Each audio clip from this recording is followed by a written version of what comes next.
From a business perspective, that could be lifetime value of over a decade. What's up guys, I'm back with another video, and on today's video, I'm going to cover the top 3 mistakes that you could be making when you answer the phone. Every phone call that a clinic receives is called an engaged lead, which means they're actively looking to solve their problem. You'll have some patients that are ready to book in, but there are plenty of them that want to know more about the clinic, the practitioners, the prices before they make a decision to commit to you for their rehab. As front of house staff, you need to understand that your job is not simply to pick up the phone and answer questions. Your job is to be the first impression of the clinic. What you need to do is to be able to convey the warmth and care that your clinic will be able to provide them. That's why if somebody calls in and they don't book in with you, a large part of that responsibility falls down to you, the person on the phone. So if you want the patients on the phone to trust you and book in with you, then avoid these next 3 mistakes. Mistake number 1, you are not taking control of the conversation. Most times somebody will call into the clinic and they'll be the one asking questions. And because most clinics don't do this very well, the reception will just wait there and answer questions. But if you really want to set yourself apart, you should be the one asking the questions. You should be the one driving the conversation. For example, if somebody calls in and asks, hey, do you do dry needling? And you say, yes, we do. And you don't say anything and you wait for them to come up with the next question, then not only are you forcing them to think more, but you're missing the opportunity of asking questions and potentially demonstrating the value of your clinic. Instead, what you could do to take control of the conversation is to ask them a follow-up question after their question.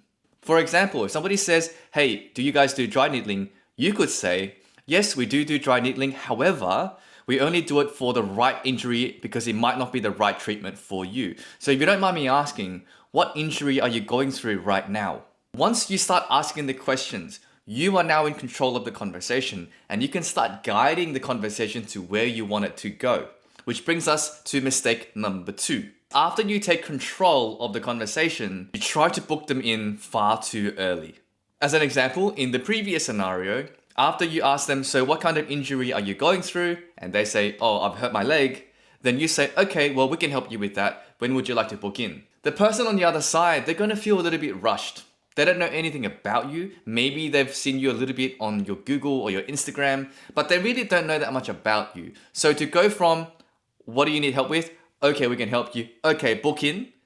That's a little bit too quick. And most times these customers will just say, okay, I'll think about it. And you've lost them forever.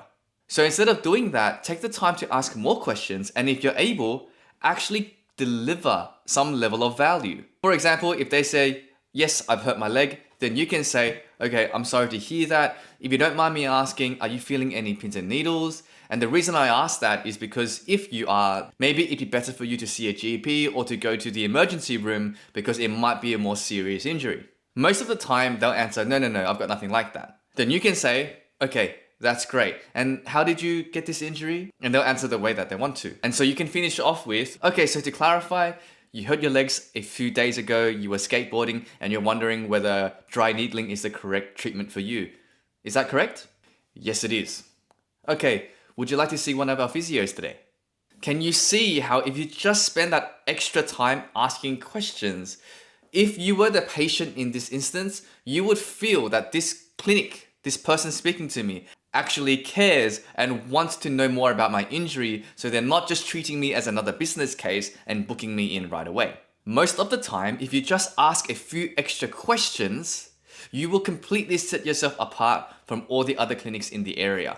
Now, the third mistake, and it sounds so simple and it's so silly, is not sending a confirmation text after they make a booking. From a business standpoint, a confirmation text gives you the reassurance that they remember the date and the time of their appointment. But from a customer end, after they've got off the phone with you, where they had a great experience chatting with you, if you send them a text saying, thanks for chatting with me on the phone today, your appointment is booked in for 3 p.m. in 2 days' time, for them, it shows that you are professional and you care about them. Most people like receiving text messages except if it's spam or it's from somebody they don't like. But after you've just delivered such a great service for 5 to 10 minutes and you give a text on top, that sets you up for a really strong relationship when they do come in. So to recap, the top 3 mistakes you want to avoid are: number 1, not taking control of the conversation. Number 2, not taking the time to ask more questions. And number 3, not sending a confirmation text. Remember, every phone call that comes in is an opportunity to service a client. From a business perspective, that could be lifetime value of over a decade. That's why it pays to spend an extra 5 to 10 minutes on the phone with the client. Even if they don't book in with you then and there, they will always remember the way you made them feel on that phone call. And in the future, if they do decide to book in, you will be one of the first clinics that comes to mind. Thanks for watching, guys. I'll see you on the next video.